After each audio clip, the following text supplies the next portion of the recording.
Everything is changing to digital. Everything is online. People aren't just waiting for the 6 o'clock news anymore. People want their news right now. They want to be able to go onto their smartphone, onto the internet, and see the news that they want to see.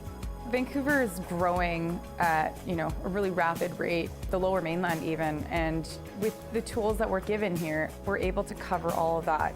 Welcome to BCIT Magazine. I'm Radhika Sikki-King. In the program, they really leave it up to you. I mean, the help is there when you need it, figuring out how to use the programs like Premiere, Audition, and figuring out how to use the cameras.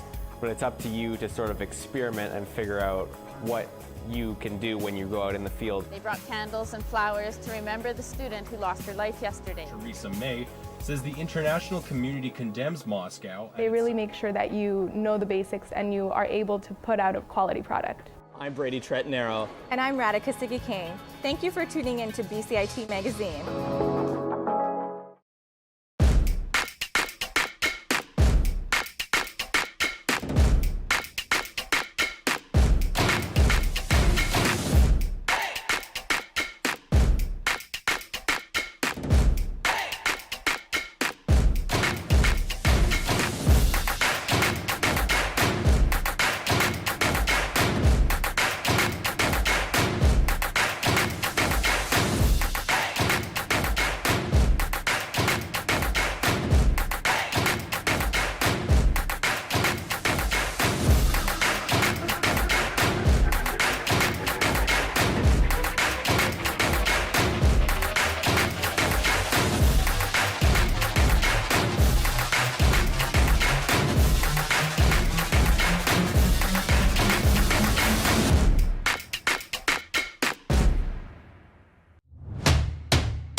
This is 1680 The Crow, and you're listening to our feature presentation.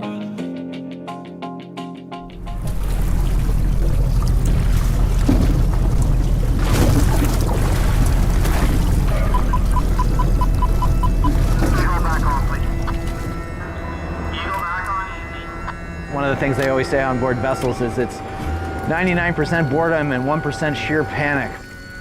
Most things on our coast move by tugboat.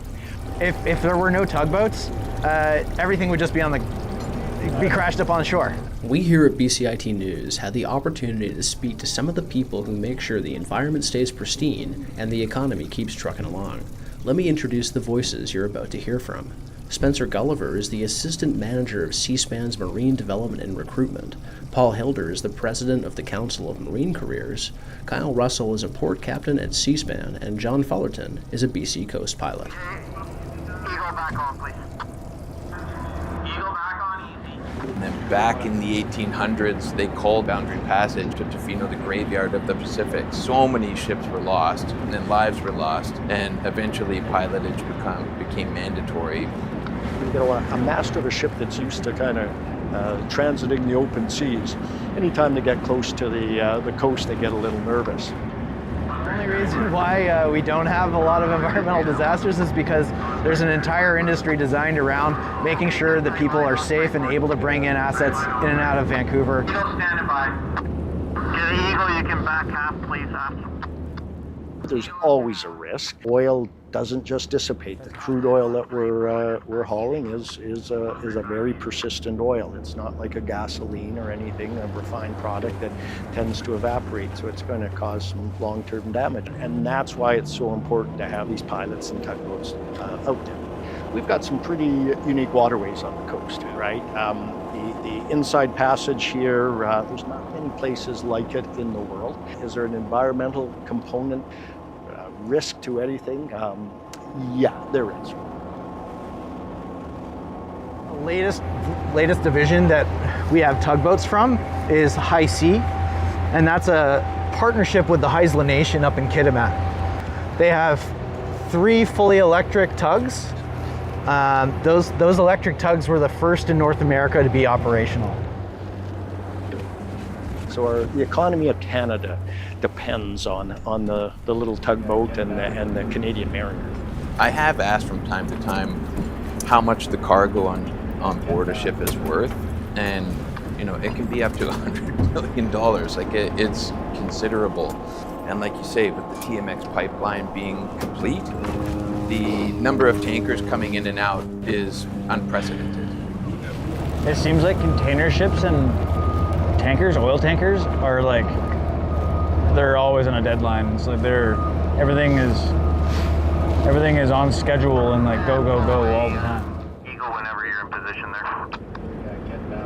Eagle, You can't even think. This is how all the prairie's grain is shipped to the world. This is how all of Alberta's oil is shipped to the world. This is how all of the coal is shipped to the world. Vancouver does more shipping out than it does in, which is pretty important for Canadians. And then of course all the containers bringing everything we buy in the stores, it's all coming into Vancouver and then being trained or trucked to wherever it's going in Canada. $200 to $300 billion of trade goes through the Port of Vancouver. She's moving now. Okay, right on, thanks. Your hand there, Eagle, appreciate it. All right, have a good day, thanks. That's the pilot communicating to the Eagle and the Osprey. Very little moves on this coast without a tug.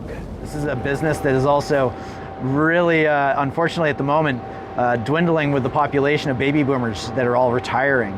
So currently 1/3 of our workforce can retire in the next 5 years.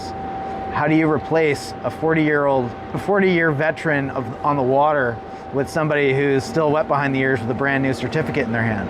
That's a difficult thing to try to nothing trumps your experiences out there.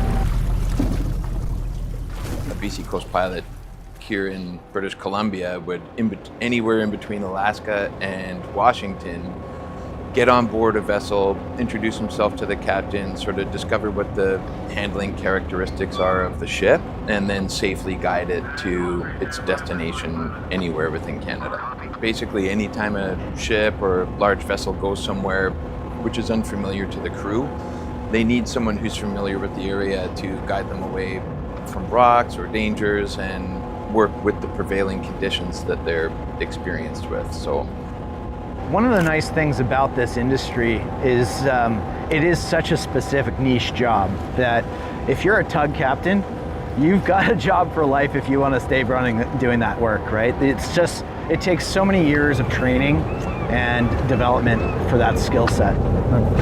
Pulling opposite each other. It's a dance, really, almost, eh? Yep. Yeah, I mean, guys that I was in school with, in my class, are pilots now. Yeah. They're really, I mean, that's like the pinnacle of the West Coast Marine career. I mean, yeah. You know, pilots are a necessity. It's not a luxury. It's not something you know, oh, it's nice to have pilots. Like, you need pilots. The captains of the ships coming in, a lot of them have never been here before. And having never been here before, you don't know what to expect when you get here. I'll just hang tight till you get out of there, and then I'll wrap her up.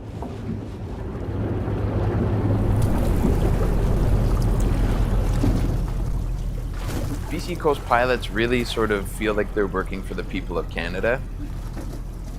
We're independent from government, we're independent from industry, and our main concern is safety. And believe me when I tell you, nobody wants things to go well more than we do. And you know, the little kind of insignificant tugboat, it doesn't really turn heads. Like I say, people tend to think they're cute and that, but they are the workhorses of the coast. Eagle whenever you're in position there. Eagle copies, we're just about there. Yeah. For BCIT's The Crow, I'm Gabe Liesi with co-producers Joe McHugh and Cohen Sassaman.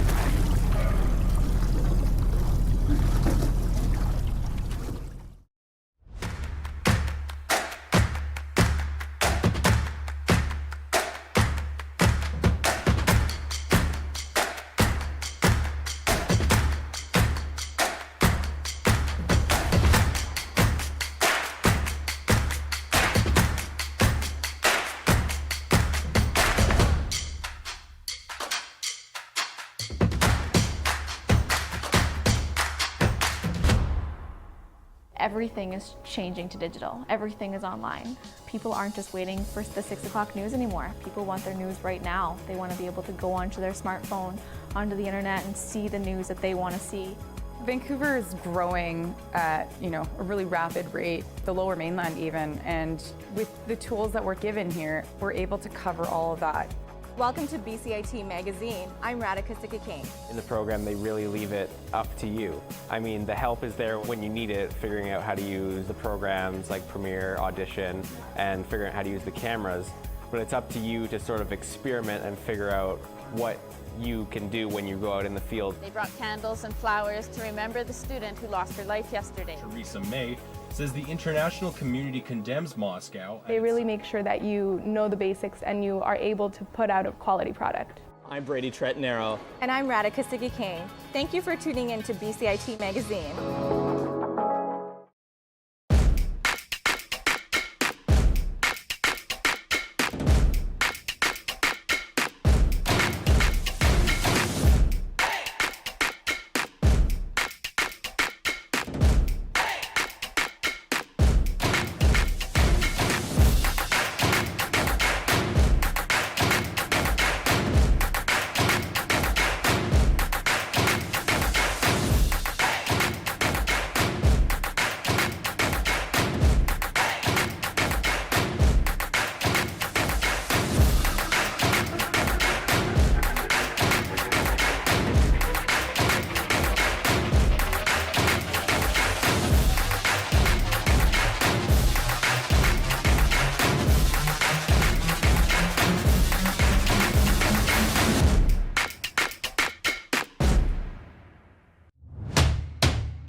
everything is changing to digital. Everything is online. People aren't just waiting for the 6 o'clock news anymore. People want their news right now. They want to be able to go onto their smartphone, onto the internet, and see the news that they want to see.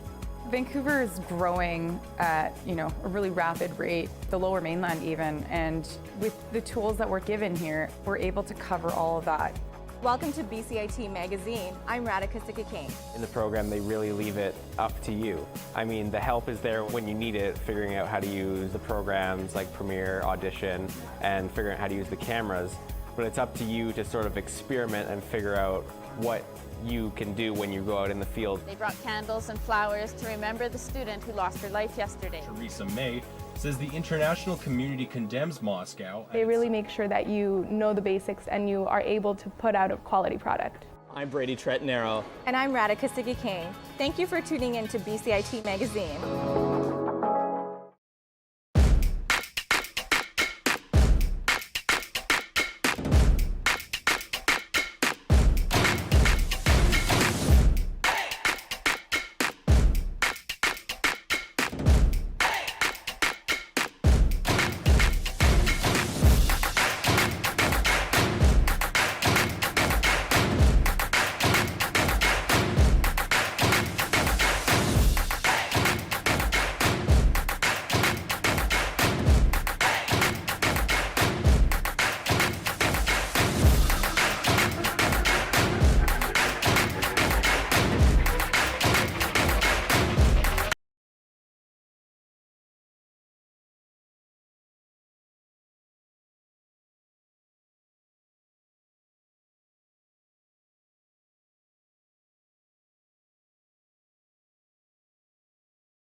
Everything is changing to digital. Everything is online. People aren't just waiting for the 6 o'clock news anymore. People want their news right now. They want to be able to go onto their smartphone, onto the internet, and see the news that they want to see. Vancouver is growing at a really rapid rate, the Lower Mainland even, and with the tools that we're given here, we're able to cover all of that. Welcome to BCIT Magazine. I'm Radhika Sikki-King. In the program, they really leave it up to you. I mean, the help is there when you need it, figuring out how to use the programs like Premiere, Audition, and figuring out how to use the cameras. But it's up to you to sort of experiment and figure out what you can do when you go out in the field. They brought candles and flowers to remember the student who lost her life yesterday. Theresa May says the international community condemns Moscow. They really make sure that you know the basics and you are able to put out a quality product. I'm Brady Trettenaro. And I'm Radhika Sikki-King. Thank you for tuning in to BCIT Magazine.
This is 1680 The Crow, and you're listening to our feature presentation.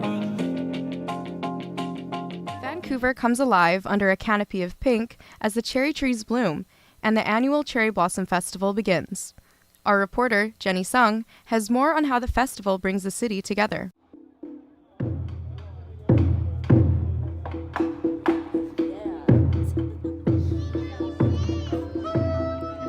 Soft pink petals drift through the air as Vancouver's iconic cherry blossoms transform the city into a living work of art. And the Cherry Blossom Festival isn't just a celebration of nature. It's a stage that community builder Linda Poole created for artists, musicians, and performers to share their work with the community. The idea came about from her 13 years living abroad. Well, I was far away in a place called Haiti. And I got to know the Japanese ambassador, and he told me about sakura festivals. And I'm from Alberta. I love the cherry blossoms here that we didn't have in Alberta. And I thought, wow, whenever I get back to Vancouver, I'm going to try and start a cherry blossom festival for my city. So that's what I did 20 years ago.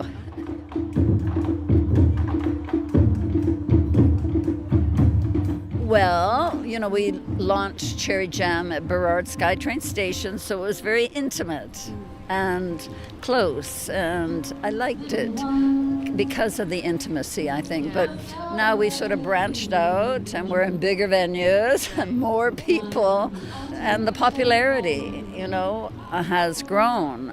So the support has been wonderful, how people come out. And there's been some additional new programs. But mostly we've taken the successful core original programs and just made them bigger, with more talent, which is what everybody wants. And more food trucks, more merchandise, more everything.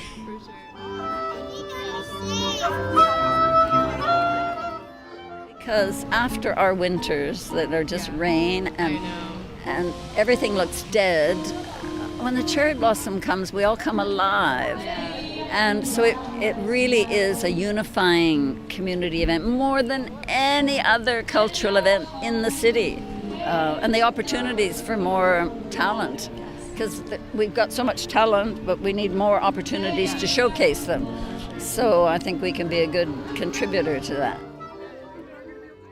One artist the festival has highlighted is a Japanese artist, Kaori Kasai, also known as Sleepless Cow. Here is the David Lam Park, and we are doing Cherry Blossom Festival and the big picnics. In Japan, we call Hanami, as under the cherry blossom, we put the picnic mat and the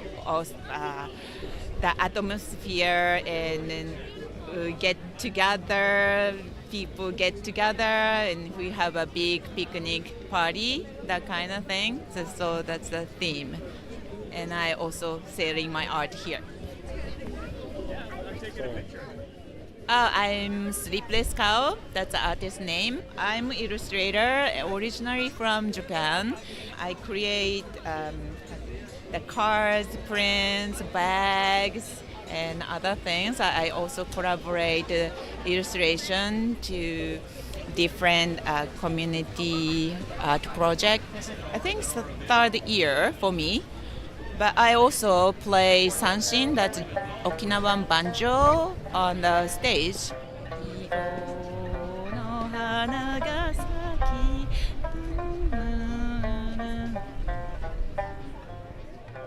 The Cherry Blossom Festival is a big thing in Japan, and also here we see lots of cherry blossom. I think 80,000 cherry blossom is in Vancouver, so some are like mostly from Japan, right? So connect with Japan and here Vancouver, and people get together and appreciate this beauty of the nature. Along with artists, the festival brings about many musicians and performers, like the multi-genre band Mudfoot.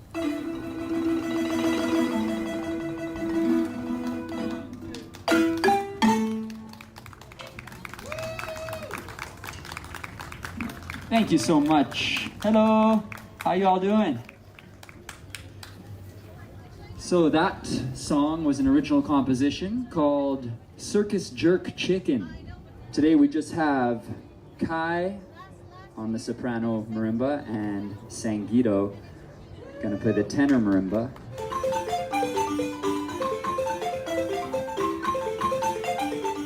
So my name's Kai Buchanan. I've been playing marimba with Sangeeto and a few of the other guys for 20 plus years now. Started with, a little community band and have just kind of grown from there. I'm a civil engineer by day, musician by night. My name's Sangeeto Bigelow. I started on hand percussion and drums, Afro, Cuban, and West African drumming, and I teach music to all ages, from adult private lessons on guitar and percussion to youth group classes on marimba, like the music we played today. So I love music. It is a passion. It's also a job. These marimbas are from Zimbabwe, Zimbabwean style. So we thought we could take it away with a contemporary Zimbabwean song called Rosalina Soda.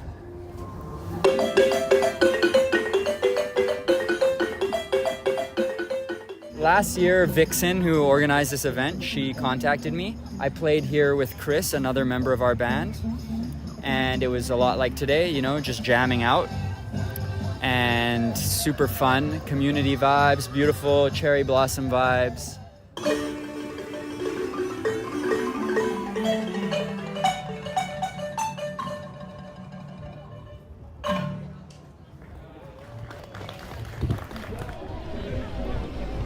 Whether it's an artist capturing the essence of the blossoms or a musician playing beneath the petals, this festival is proving that spring is the perfect time for creativity to blossom, and Linda Poole plans to make her festival flourish even more.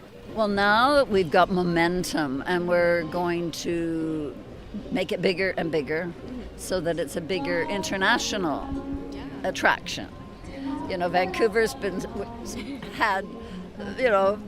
Vancouver's been first to enjoy it, but now more and more people are coming from the winter provinces, from the US, and from Europe even. Yeah. Oh, that's really cool. So we're going to grow it. Yeah. For BCIT's The Crow, I'm Jenny Sung with my co-producers Orchid Solang and Clara Lanto.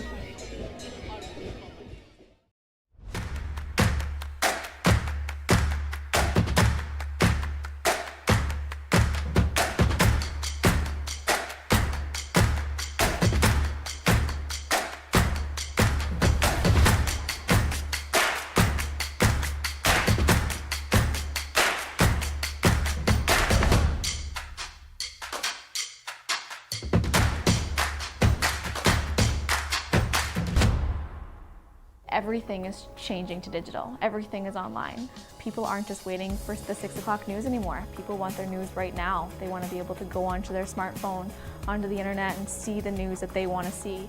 Vancouver is growing at, a really rapid rate, the Lower Mainland even, and with the tools that we're given here, we're able to cover all of that.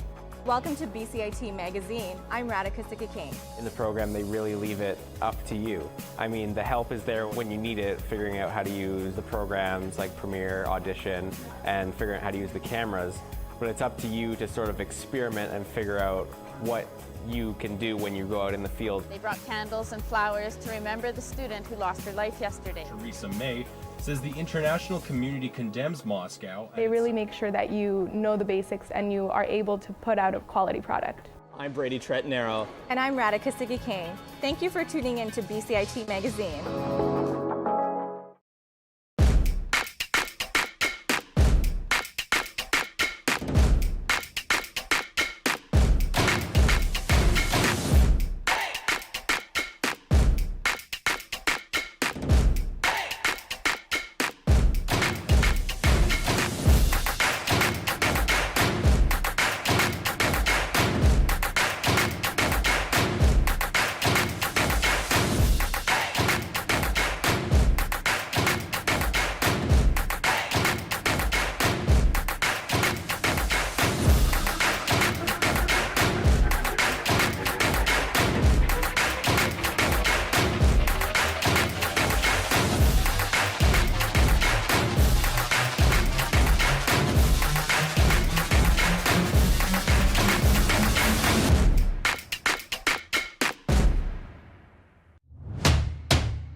Everything is changing to digital. Everything is online. People aren't just waiting for the 6 o'clock news anymore. People want their news right now. They want to be able to go onto their smartphone, onto the internet, and see the news that they want to see. Vancouver is growing at, a really rapid rate, the Lower Mainland even, and with the tools that we're given here, we're able to cover all of that.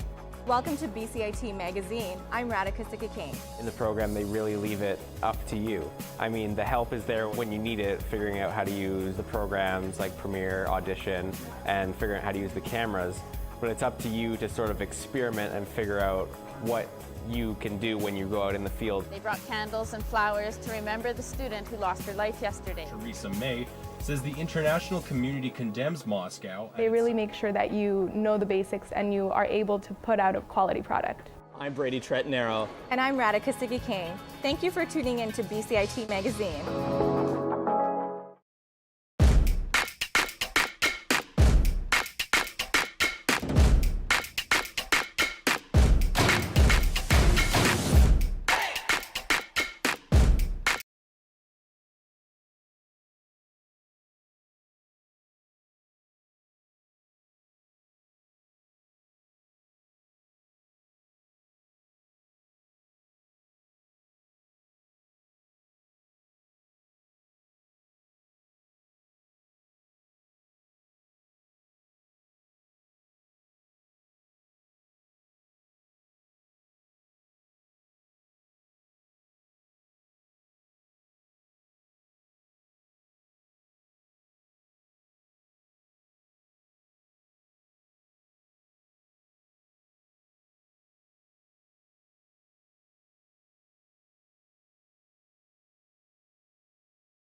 Everything is changing to digital. Everything is online. People aren't just waiting for the 6 o'clock news anymore. People want their news right now. They want to be able to go onto their smartphone, onto the internet, and see the news that they want to see.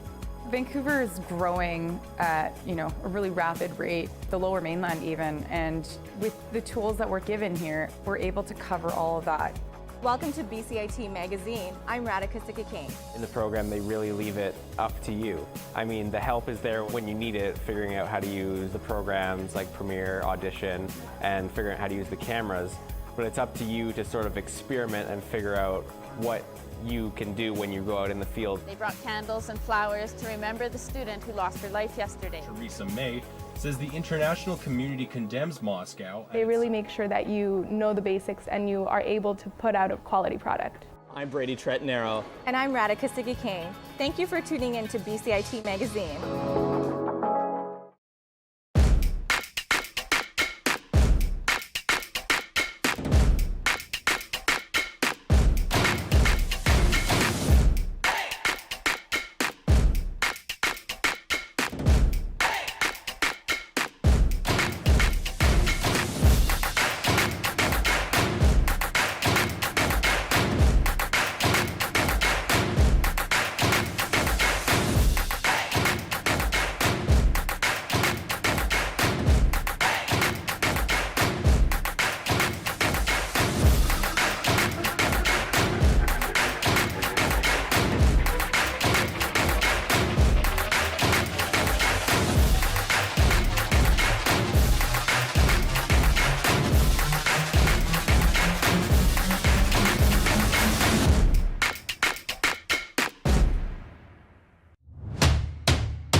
This is 1680 The Crow, and you're listening to our feature presentation.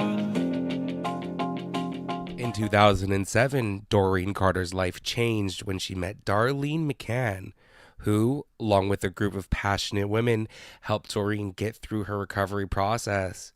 This group of passionate women runs Sir Optimist, a non-profit organization that supports marginalized women in our society. Gabby Rui has the story. Brenda, I found it. Hey, let's go.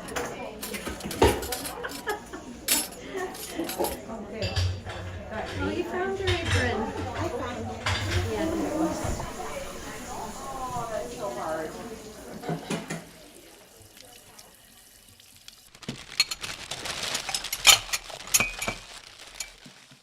Bee's Closet and Warm Place for Women are two programs that operate under the non-profit organization Sir Optimist Tri-Cities. Darlene McCann is one of the co-chairs of Bee's Closet. We started back 10 years ago last October. We used to volunteer at a recovery house, and we friended a lady in the recovery house who was moving out into her own place. And we completely furnished her place for her with bedding, furniture, gave her food, everything. And we thought, if we could do it for one person, why can't we do it for more? One woman came to us through a referral source. She had just gotten out of St. Paul's Hospital, and she told us the only reason she was alive was because her husband thought her heart was on the right side. He took a machete to her, and she had to go through rehabilitation to be able to learn how to use her arms and everything again. It was horrible. With the cost of housing in the Lower Mainland right now, almost every cent they get is going to rent. So they have no money to buy the household items, and they can get pretty much everything that they need for the household. The trolley, when we finish an order, is absolutely full of stuff. They don't need to go shop for anything, which is wonderful. Mugs wrapped up here.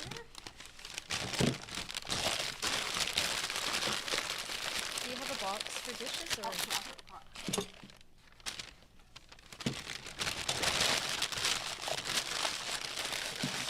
It's all worth it for Joanne Morton, another Sir Optimist member. This is one of the best programs for reward, especially when they come in person and we get to meet them and get them to choose. And when they walk in here, they just like, their eyes are just like.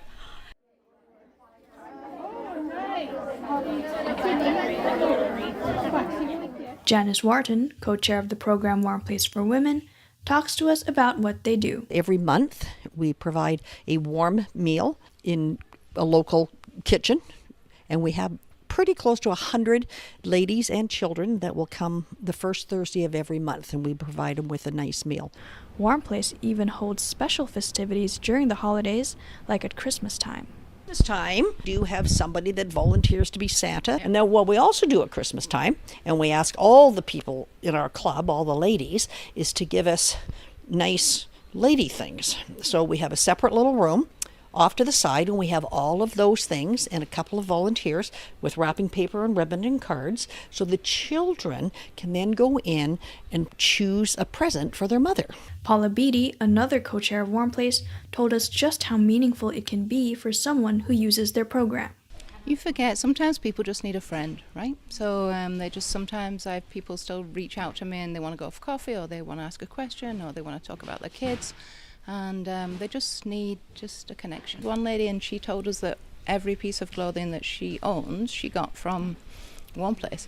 And the fact that she could get her clothing from One Place meant that she could spend that money on food for her kids. I'm going to say 65 or 70, they brought these purses, and they're full of all sorts of things, right? So the ladies could come up and they could choose a purse. And the one lady, she's just, I never thought I would have a Coach purse on my shoulder.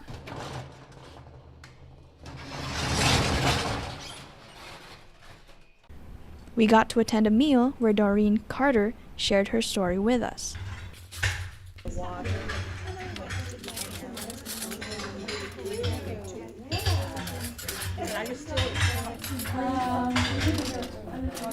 I was the only one. I was the first person that came in.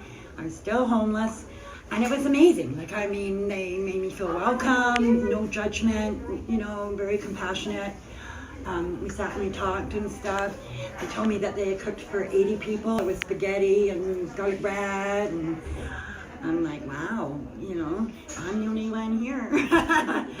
So it was funny because they mentioned to me at the end of the dinner, how about you take most of this with you and hand it out, or, you know. And I said, well, I really can't.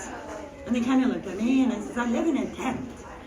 And I said, you know, if I take all this stuff now and then hand it out later, I said, there might not be anything left because bears might get at it. It's hard to believe it's been 17 years. Through my recovery, they've been just absolutely amazing, right? I didn't have to pretend that I was, you know, not addicted and I wasn't homeless or anything else like that. I may have looked terrible when I first came in. I was so skinny. I was like 130 pounds. It's really important for women to know that they're seen, no matter what the situation is, right?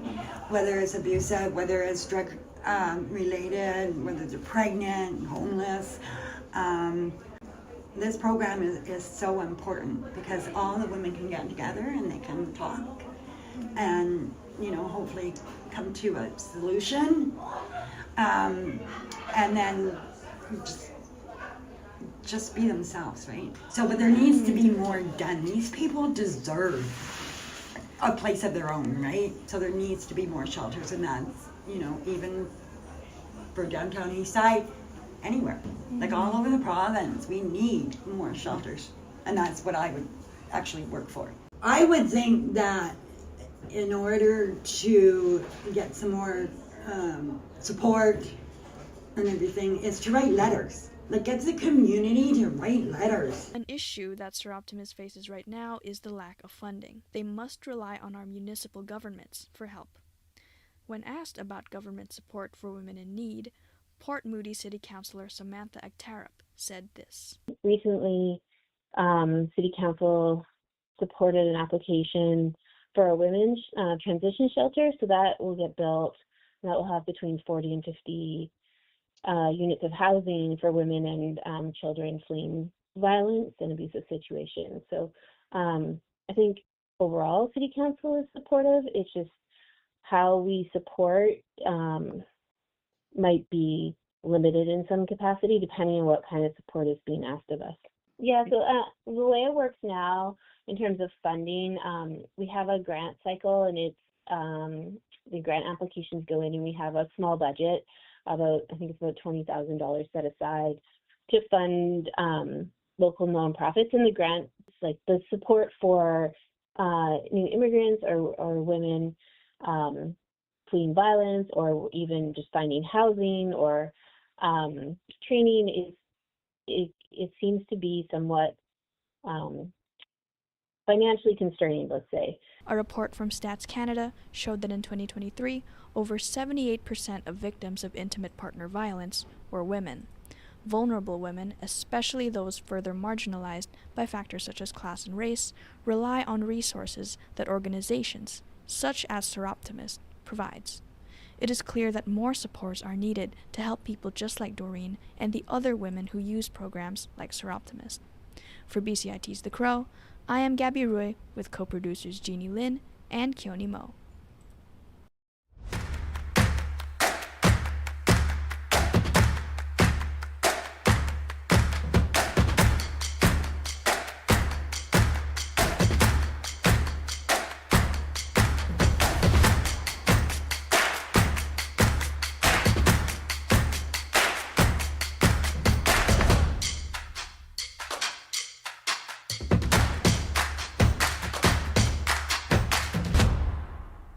Everything is changing to digital. Everything is online.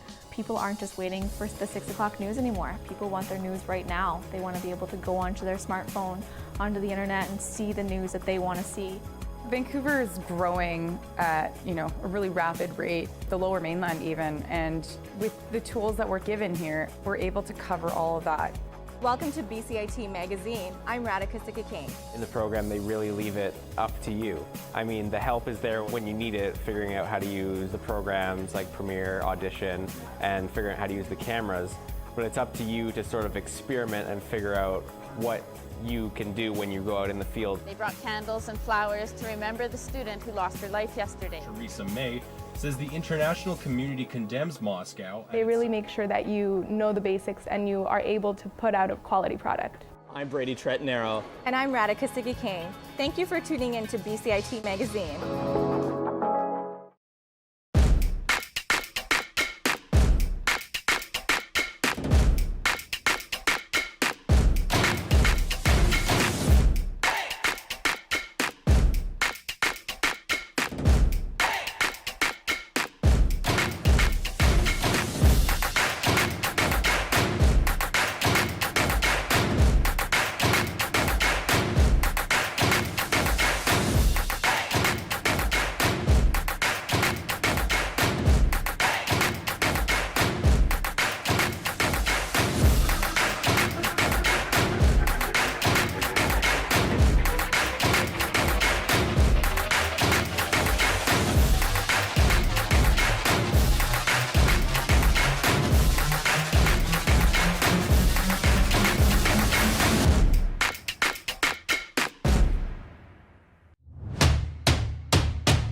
everything is changing to digital. Everything is online. People aren't just waiting for the 6 o'clock news anymore. People want their news right now. They want to be able to go onto their smartphone, onto the internet, and see the news that they want to see. Vancouver is growing at, a really rapid rate, the Lower Mainland even, and with the tools that we're given here, we're able to cover all of that. Welcome to BCIT Magazine. I'm Radhika Sikka-King. In the program, they really leave it up to you. I mean, the help is there when you need it, figuring out how to use the programs like Premiere, Audition, and figuring out how to use the cameras. But it's up to you to sort of experiment and figure out what you can do when you go out in the field. They brought candles and flowers to remember the student who lost her life yesterday. Theresa May says the international community condemns Moscow. They really make sure that you know the basics and you are able to put out a quality product. I'm Brady Trettenaro. And I'm Radhika Sikka-King. Thank you for tuning in to BCIT Magazine.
This is 1680 The Crow, and you're listening to our feature presentation.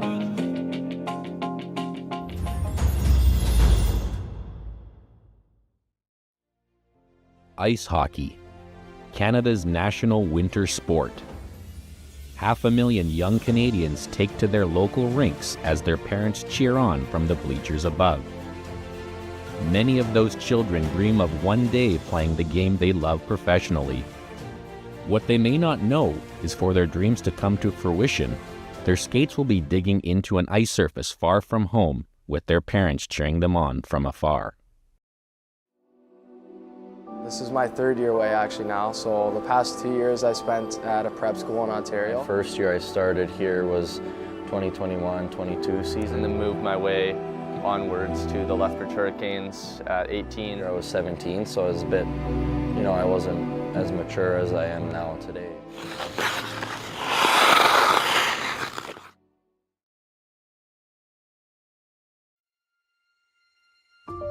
In most cases, to make it big, players must either get drafted into the CHL, play in the BCHL, or play for academy schools. Typically, these leagues lead to players having to live away from home and their families. Connor Arsenault, now a member of the Chilliwack Chiefs of the BCHL, left his home of St. John, New Brunswick shortly after his 16th birthday. Last 2 years I spent at a prep school in Ontario. So that was originally my first time moving away, living in a dorm room there. And it was tough. Like I dealt with a little bit of homesickness for the first probably month and a half, and it affected everything, like your marks and your hockey and everything. It takes a toll on you.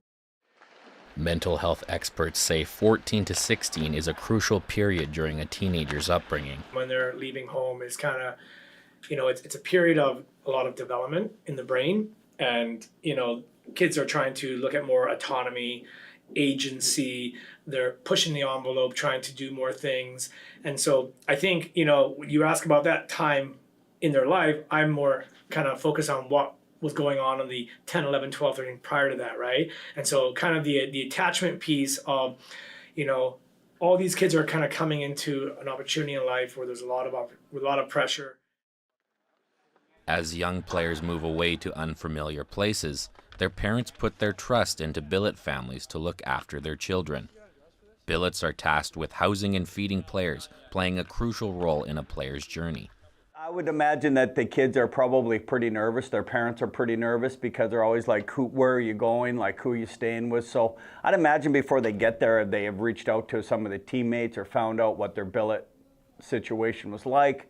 I mean, it's a big thing. Hey, man, who are you going to live with? Who's my 18-year-old, 16-year-old kid going to go live with, It's a pretty big deal to parents. I mean, they've got kids. I'd be like, hey, who are these people? It is tough moving in. It's a human aspect. Like if you're moving spots, it doesn't matter. Kind of what people do to try to make you as comfortable as you can. You got to fill out your environment, and that's just the way it is. Sometimes it'll take a day, sometimes it takes weeks or months or whatever. So I would say more so the environment of what you're going in. But yeah, like here, it didn't take me long to feel welcome and feel a part of the family, which was great. Here's Connor Arsenault moving in. Deeks scores!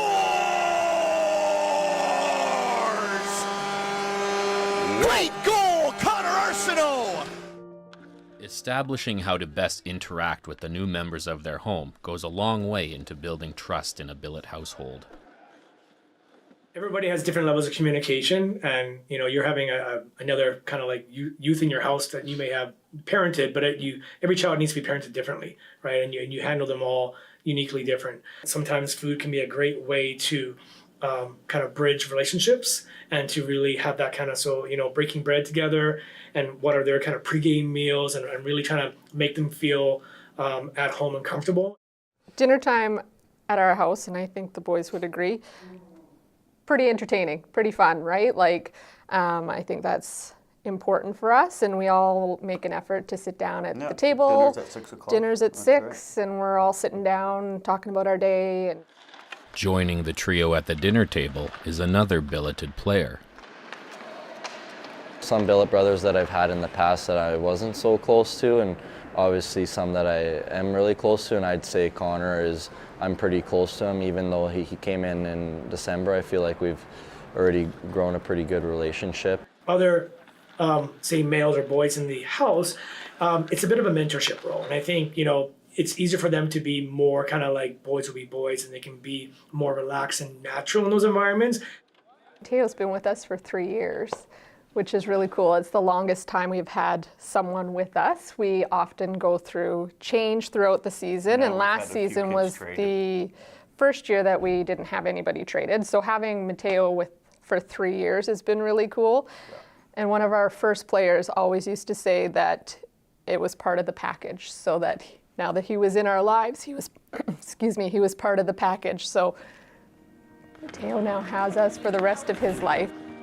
It obviously helps when you have outgoing people like my billets are now. And also my first year I was by myself.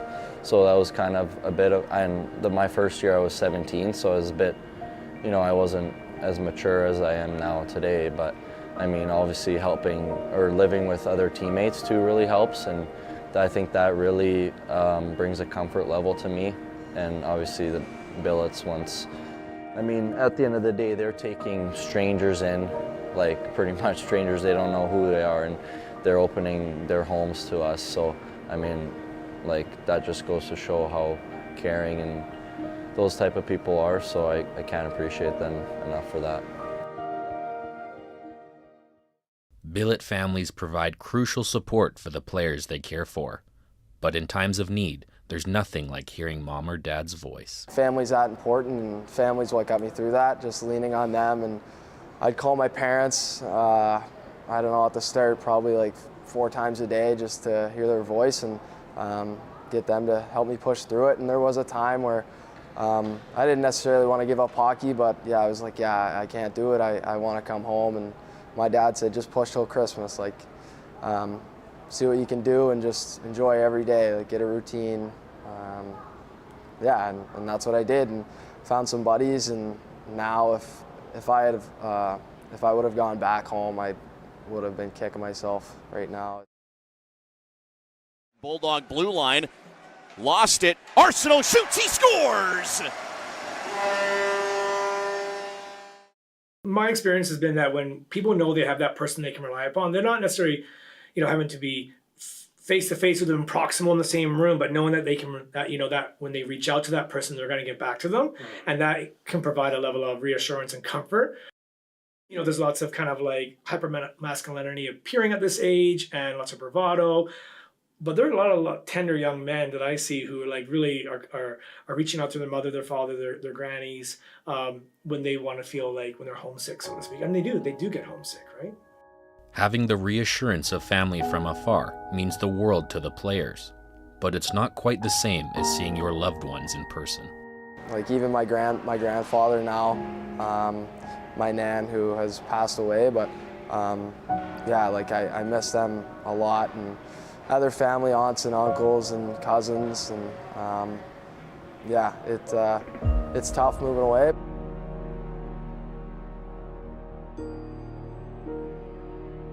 Many billet households become players' physical secure base while they're away from their immediate family. After building a strong bond and a home away from home, saying goodbye weighs on billet parents. Well, personally, it's very hard. It's really, it's hard to explain, but as soon as the boys come, they grab onto your heart, and they're part of the family. So you go through a grieving period, and it's challenging. Welcoming new players in, our first year, we had a boy get traded. And I said, I'm never doing this again. It's just too hard. And Corey's like, we're not doing it. It's fine. And then we made the decision to keep going. And I'm so glad we did, because look at how many other players we've got to meet and families. The system's not going to change. Young boys and girls are going to go away at young ages. It's just a part of growing up as an athlete. And it's really about bending but not breaking, right? Just kind of riding it out. It hit a body in front. Mushimansky is going to get the assist, but it's Connor Arsenault. Like many before him, Arsenault may have bent, but he refused to break. He's shown resilience and wherewithal while chasing his dream, learning what matters to him more than anything. I mean, every time they're out here, you really cherish your time, and moving away from home has kind of taught me that. That family, I always knew that it mattered, but I didn't really understand the meaning of it, and moving away has definitely taught me that.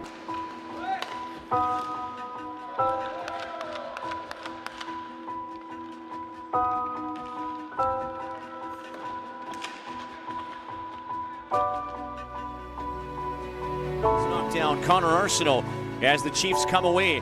They want to make a change here, so it's just Arsenault and Van Ooyen for the moment below the goal line, centered in front. Comes back to the blue line. Sirachi for Arsenault, fires, scores!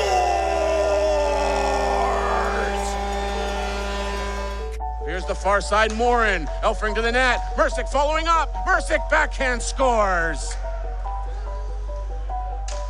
The Spurs Kings can't.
Everything is changing to digital. Everything is online.